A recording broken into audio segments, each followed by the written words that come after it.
Hey guys, welcome to the channel. In this video, quickly and easily, I will show you how to connect your Salesforce with n8n.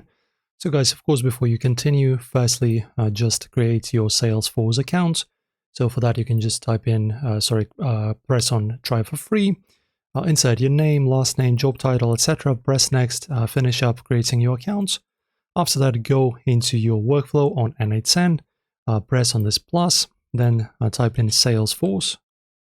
Okay, choose this one, this node, then choose the action, whichever you want to go with. We'll just create this one. Then guys, answer credentials to connect with, choose create new credential. And then as you can see, you don't have to do this manually like with some other services. You just press on connect my account.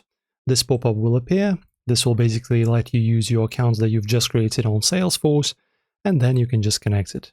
After you connect, you will get a green basically button and a notification that tells you that your account has been successfully connected to n8n and you're done and set to go. After that, when you come back, you will get this attachment, node from Salesforce that you can customize and create automations. Guys, enjoy. If this was helpful, press like on the video, subscribe and leave a comment. Click on the notification bell to not miss the new videos we upload, and I'll see you in the next one.